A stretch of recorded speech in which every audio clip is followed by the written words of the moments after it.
Denise, nice to see you again. Nice to see you too, Rob. Yeah.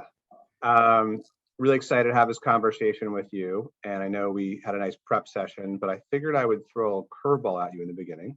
How sweet. How sweet. But it's a nice, easy one.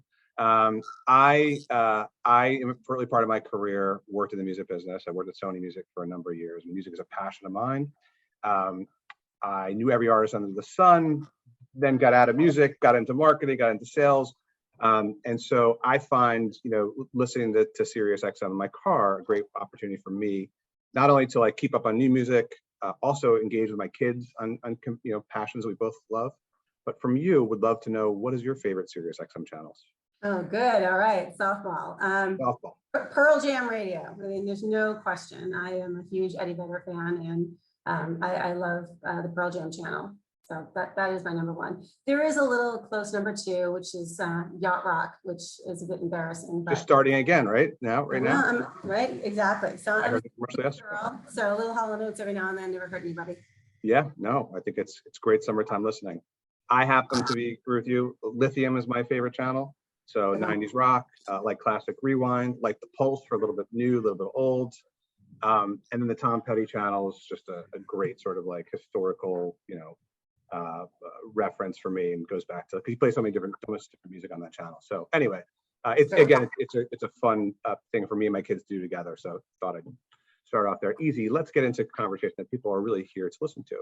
And I think the best place for us to get started is by learning more about the leap you took from TD Ameritrade to SiriusXM about a year and a half or a little more so ago. Talk a little bit about this time in your career. What was really exciting and interesting for you about making this switch? Yeah. I mean, I'm a lifelong marketer, very goal-oriented my whole life, and I had mad aspiration to be a chief marketing officer. Kind of, my goal was to become that, as a leader by the age of 40. And I kind of determined that early on in my career, maybe about 5 or 6 years in, as an assistant media buyer, that, I think I might want that person's job. And kind of watching leaders and who I was emulating, and decided that was the path for me if I could make that happen. So it's funny, I achieved that at 42, so 2 years was my goal. But I'll take it, and had a really incredible career at TD. I was at TD Bank and then TD Ameritrade, and after being CMO there for about 5.5, 6 years, I kind of realized that I had an incredible team. I was now definitely a financial services marketer, and I didn't see that coming. So I kind of thought I didn't do the hard work of what's next, and so I started doing that hard work and thinking what would be next for me. And I decided it was to kind of leverage my experience into a category that I had a lot of passion for, which was kind of sports and entertainment. So didn't even think about SiriusXM, but when that came on to my radar, it was like a perfect opportunity for me, because not only was it an opportunity to pivot into a category I was passionate about, but they were looking for somebody who had an acquisition experience in terms of bringing two cultures together. For those of you who don't know, SiriusXM owns Pandora, and Pandora is based in Oakland, California, and SiriusXM is in New York. And so bringing two marketing departments together, two cultures, kind of, really having the experience and having done that. And we had recently acquired Scottrade, and prior to that, multiple other acquisitions in the financial services world. So for me, being wildly planful about my career, having built a team to give me the confidence that I could easily move on and not be missed. And then, being able to leverage experience and acquisitions and building teams to this new role. So I'm thrilled that I landed here. That's great. And I know when talking, one of the topics of focus you have is building that cohesive, connected culture at SiriusXM. We'll probably talk more about this as we go across the organization's portfolio of brands, but love for you to share how you're doing this work today. And bringing employees across the different brands in the organization together. Yeah. It's I kind of had a bit of a playbook that I brought with me that got wildly disrupted for a multitude of reasons. No merger or acquisition of companies is the same, and I think with these two brands in Pandora and SiriusXM, you really had two different cultures. You had a California tech culture, and you had a media conglomerate business in New York, and people just grew up in different experiences and different cultures. And so just really taking the time to listen to everybody and make sure that you continually checked in with leadership and the CEO to say, is this how you want me to be spending my time? And is this the end goal is to get to one cohesive culture. And it requires more than just talking to your team, and I try to spend as much time in individual conversations, team conversations, weekly team meetings.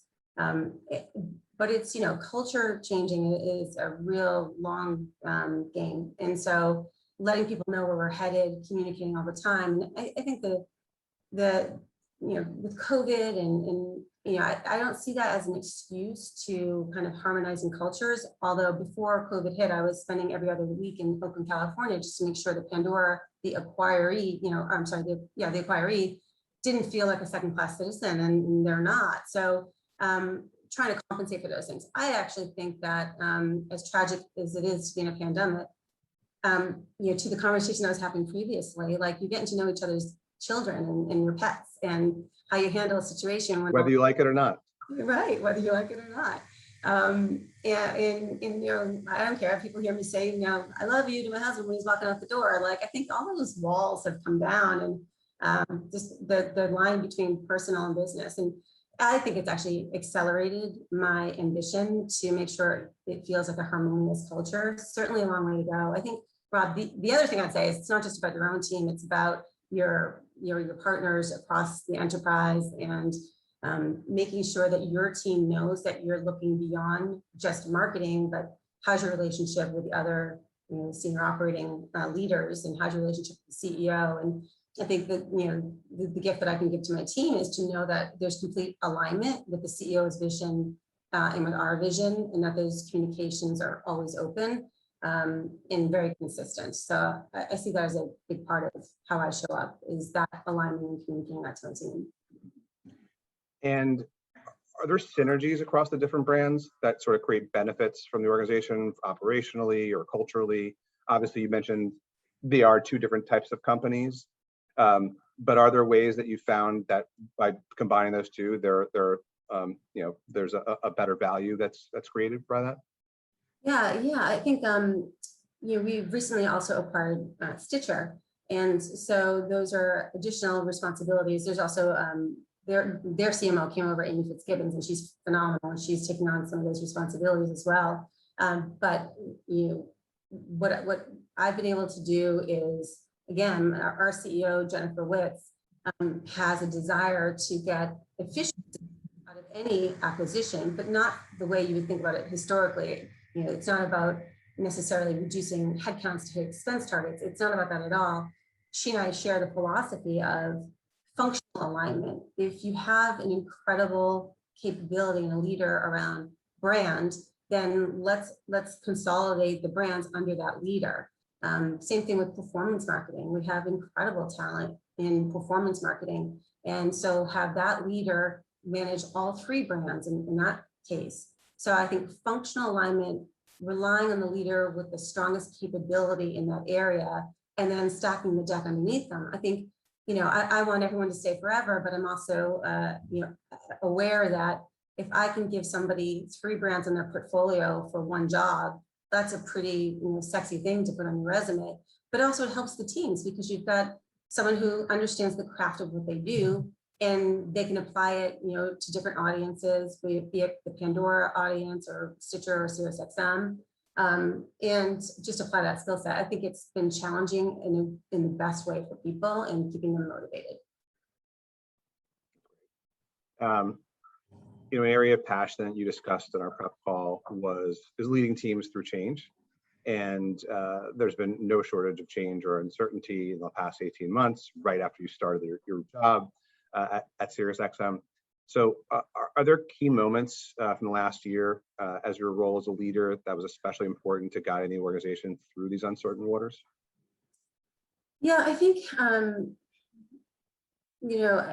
I always used to say, when people would leave a meeting and they'd kind of regret something they said, or feel like they let someone down, I would always say kind of just generically, you never know what someone else has going on in their lives. Like that reaction, that glance that you saw that was aimed at you could be for some other reason. And that spoken in the past, a huge learning moment for me in my career was when I had to do a new business pitch internally, a prep meeting when I was at VIA, and a team of us went and pitched the CEO and did our practice for the pitch that was a couple of days later. And, we got all right, sounds good kind of reaction. And we left and I was so disappointed. And someone looked at me, a gentleman, Tim Vidal, looked at me and he said, well, what's wrong? But he said it was good. I'm like, yeah, but like, he didn't say it was great.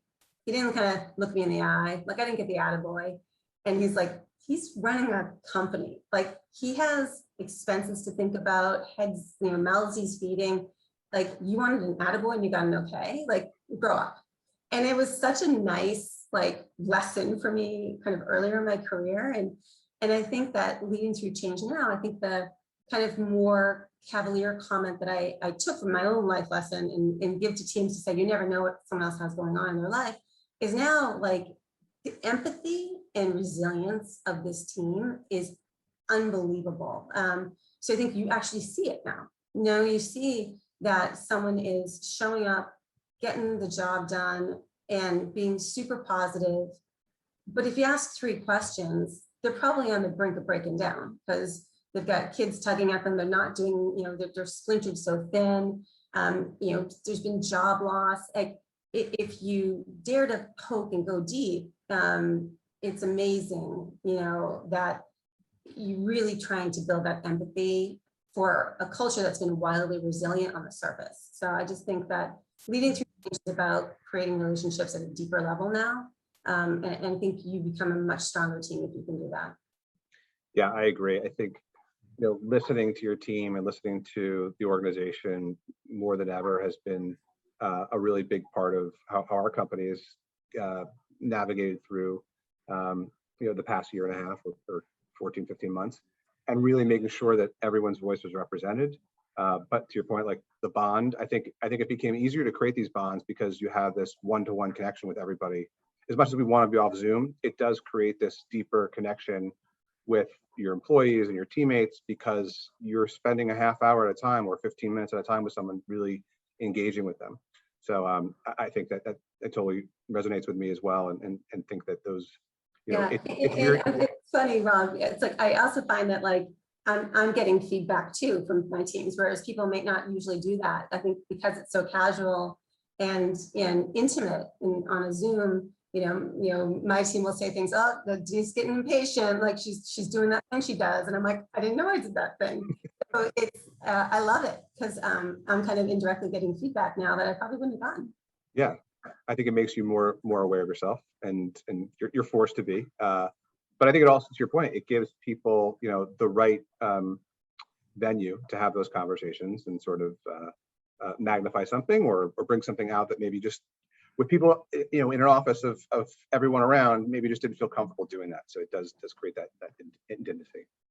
I want to encourage the audience to send any questions in through the chat at the end of the conversation. We will read them, and Denise will answer any of your questions you have. So I think I want to talk about, continuing on this theme. We all know building an effective organization and strong marketing team specifically requires a lot of thought and structure for learning and development to make sure your organization is poised to capture future opportunity as the industry shifts. Are there any mechanisms you've put in place at SiriusXM to make career growth part of that day to day? Yeah, I think I've found in my career that one thing that's really helped me is to have kind of tried and true frameworks for your thinking. Whether it's how brand strategy and culture intersect, or if it's how to, when I came in, I was asked, okay, should SiriusXM and Pandora come together as a brand in the business? And, I had a framework for the thinking in terms of how you approach that.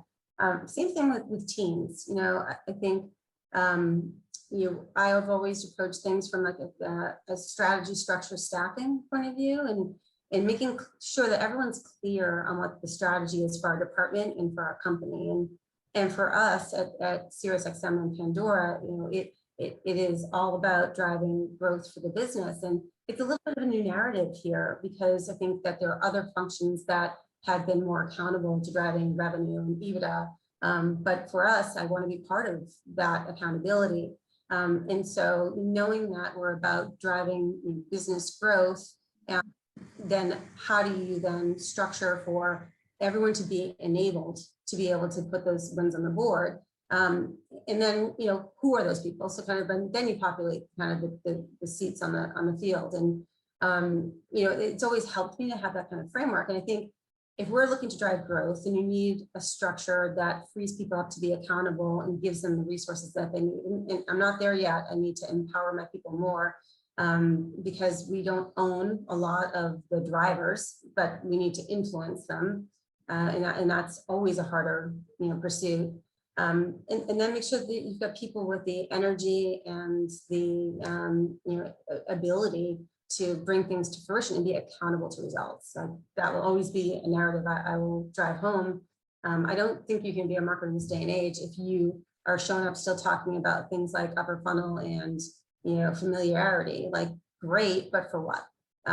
We have the tools in place now analytically to really go deep into how all parts of the funnel drive the ultimate outcomes for the business. And so that's important to me. And that's kind of the framework I use to get the team built to deliver. Gotcha. And I know you also talked about, making it easier for the employees to work across the multiple brands, to sort of stretch their skills and learn. Maybe just talk a little bit about how you've done that and how you've enabled them to basically grow their skill set. Yeah. I think I always like for, we're not that big of an organization. We're only 5,000 employees. And so I never want things to feel so hierarchical that people can't direct drive to the people who have the answers, be it senior to them or not.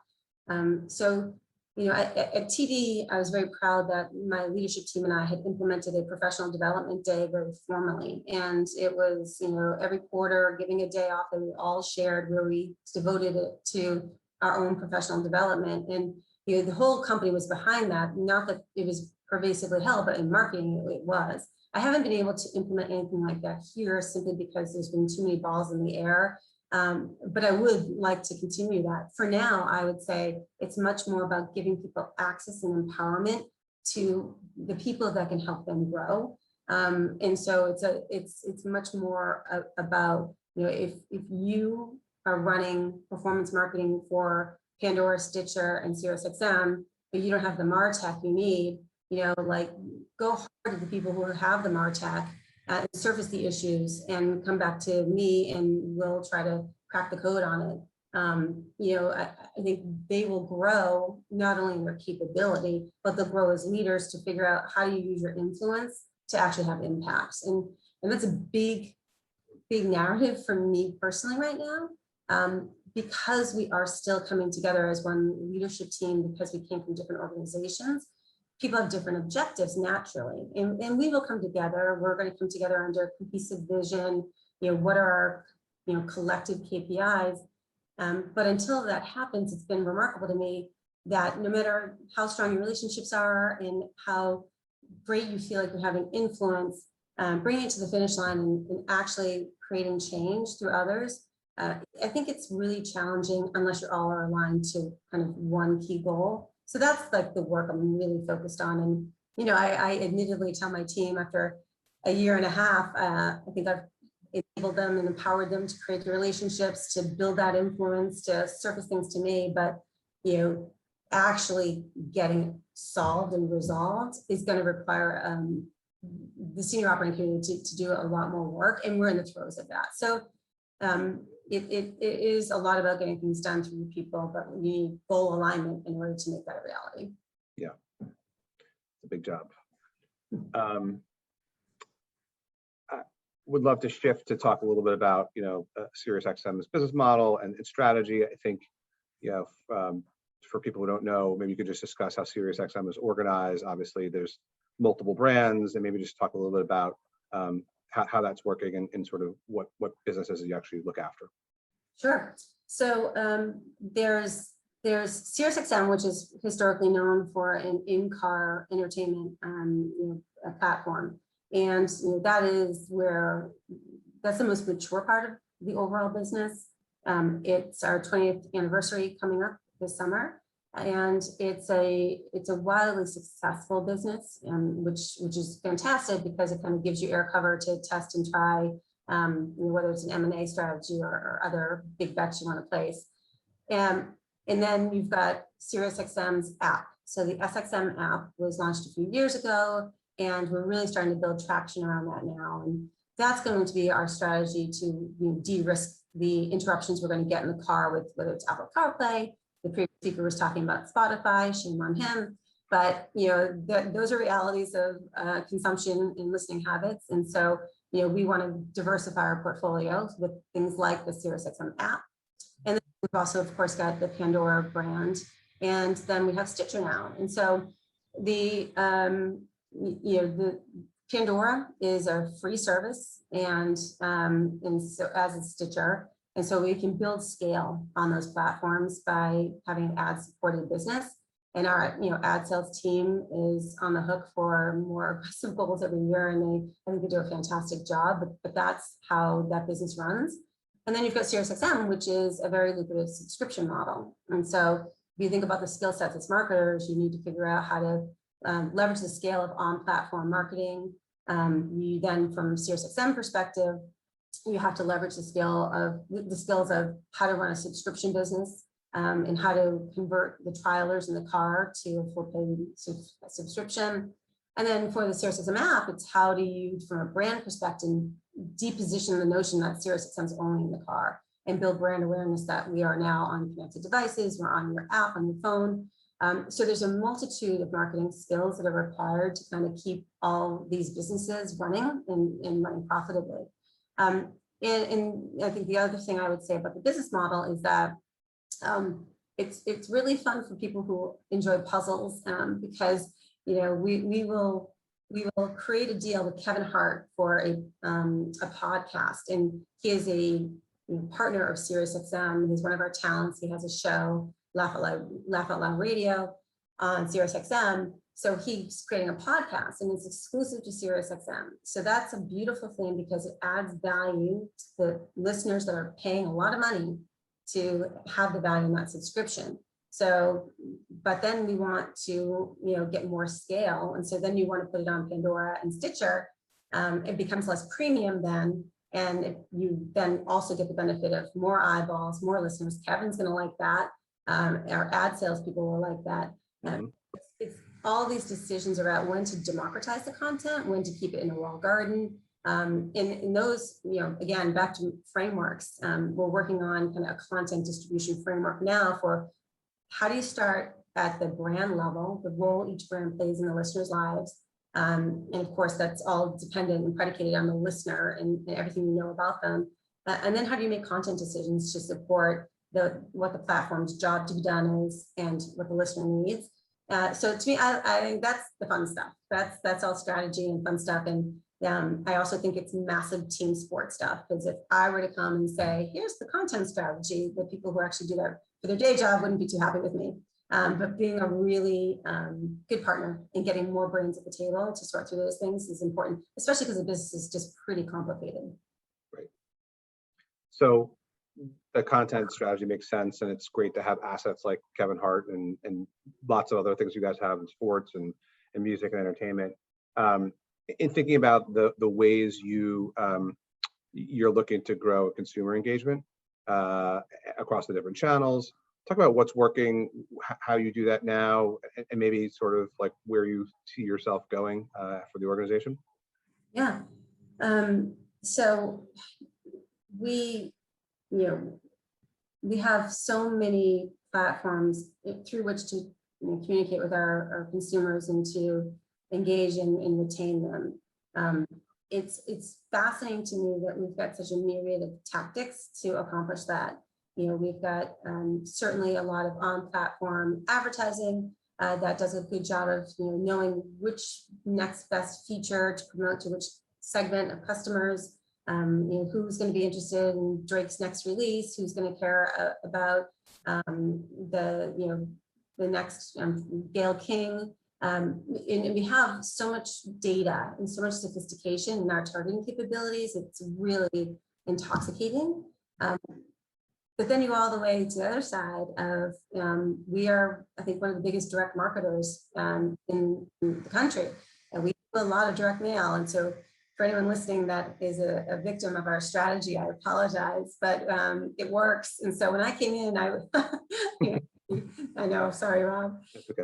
When I came in, I thought for sure of all the things I had to accomplish, the easiest thing for me to accomplish would be to reconcile direct mail to be more digital. And for the direct mail that we needed to do, elevate the creative. It didn't reflect a premium brand. But then I saw the numbers and the efficacy of the machine that's been built. So that I had to really be a bit humble and 100% respectful of the sophistication with which this channel strategy and the CRM machine was built. The wonderful thing is there's a lot of people that have been here for as long as the company, 20 years. And everybody's on board for modernizing that ecosystem. So it's not that it wasn't something that could come in immediately and I didn't have the ability to make change. I realized I shouldn't rip the Band-Aid off of that strategy and paying attention to the data and the ROI. But we didn't have MMM and MTA models, and all of that's stood up now, and my team and all of our peer functions are really leaning into, let's let the analytics tell the story of our journey, and how can we get off the kind of drug that is direct mail and understand that largely a portion of that very expensive medium is incremental, or I'm sorry, not incremental, and how can we leverage digital channels to do that? So we're in the throes of executing upon a lot of those insights. And it just shows you the importance of, building the fact base that you need to build buy-in, and some of those analytical tools have really empowered us to do that. And specifically, are there any channels like that you've seen in the early, I don't know how early it is, but in your early stages of sort of starting to transform from a direct mail model? Is it connected television? Is it display? Is it video? Like what channels are you guys excited about that potentially have the appeal to the audience you're looking to engage with? Yeah, well, I'd say two things. Well, just because you mentioned TikTok at the top, and then we just started on TikTok, and we have a long way to go. But we had Bella Porch endorse Pandora, and 5.1 million views like that, and it's to get to that kind of scale was just fun to see, and we are just getting started, like I said. So I think that's going to be a phenomenal channel for us to really lean into and try to get that younger demo. The other thing I would point to is content marketing, and I think that the teams have done a really nice job of going from the business. The programmers are all vying to make sure that we're supporting the morning mashup and Hits One and the highway, but there's 300 plus channels, and so everybody's fighting for shelf space. And the team's done a really good job of monetizing content marketing, and so really putting it through the same analytical rigor as our performance marketing to understand the efficacy of content delivered to different audiences, largely through Facebook and Instagram. And that's been a real success story for us, because we keep learning and strengthening that machine, which only enables us to get more dollars to support more of our programmers. And so I'm really eager. I'd like to see my internal constituents happy. I like to see my team even happier, because they're overwhelmed with the requests. And if we can find ways to get more budget and more people because of the efficacy of our pursuits, then that's just a home run. Yeah. And I think, one thing we talked about yesterday in our pre-prep call, and also you heard the previous speaker talk about, is a little bit about how behaviors changed during the pandemic. So I think about my own listening habits. I typically listen to podcasts on the way to work back and forth, but that commute was now gone. And so at the beginning, I didn't when do I listen to my podcast? It took me a while to sort of find the time in the day to do it. What were the sort of the changes, the consumer changes you saw from your lens, and how did that sort of affect the business overall? What changes do you guys need to make to, whether it was audience engagement or programming, et cetera?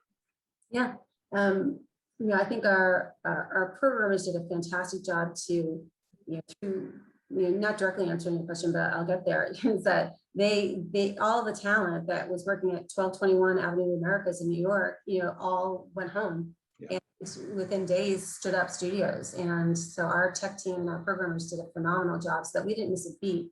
And, we didn't pretend to be something that we weren't as a brand during the early days of the crisis, when a lot of brands were coming out with empathetic messages around, like, we're all in this together. We saw ourselves as escapism. And if we want to be escapism for people who really need it, a little bit of entertainment, then we better get our operations stood up really quickly. So that was, I think, the enabler to them really understanding those behavioral trends, because the programs had to be up and running. Sitting on the Pandora side, really paying incredible attention to what consumers are listening to, what's the narrative in social, what's the chatter, and in building kind of the work from home playlists, or like mealtime, or don't forget to take a break playlist type of things, and really being in tune with the listener. Again, it's an embarrassment of riches with the data, and so really paying attention to it. And I think the last thing I'd say as it relates to those trends is that they were not the same across SiriusXM, the car, the app, nor Pandora. Pandora saw a lot of connected device listening. They saw 7-day-a-week listening, where it used to be more day parted. And then, of course, the commute, to your point, on SiriusXM went away. And so that behavior shifted to more of the app usage, which helped that business. But it was more weekend listening for SiriusXM, which was interesting. So yeah, I see David coming back on. I guess it's my cue. It's the cue, like I said earlier, it's the part that I hate. I always, don't like interrupting great conversations. There's always so many more things we could talk about. And I was just, and listening in and, talking about content marketing is something we hear about all the time these days, we were mentioning before, especially, not just investing in it, but tying it back into that bottom line, whether it's you're selling something or you're getting subscriptions, right? And how powerful that can be. And all the changes in the people's behaviors, the lack of the commute, how that impact things like podcast listening, right? So it's cool to see how you guys adapted, maybe shifted some of that over right to the app, like you were just saying. But no, this was so great. Rob, Denise, thank you so much. I certainly hope to have you back again soon. I know it's getting late in the day, but we got to wind down at some point. And I just wanted to say thank you so much for being here and sharing with our community. Thank you so much. Happy to do it. Yes, David, thank you so much. Denise, great talking to you. You too, Rob. All right. All right, thank you both. We'll schedule part 2 soon. To everyone out there on Zoom land and YouTube streaming this, thank you for tuning in, and we will see you back at the next Brand Innovators live cast soon. So again, 10-year anniversary coming up next month. Brand Innovators C-Suite Leadership Program during Cannes virtually next month. We won't be on the beaches of South France, but you'll be able to tune in for a 4-day series with some amazing speakers. Then we got so many wonderful things coming up. We're going to be talking about esports. We're going to be talking about retail and commerce. Check out our calendar for next month. There's some really great ones that we can dive into. But until then, I'm David Teicher, and I'm signing off. Cheers.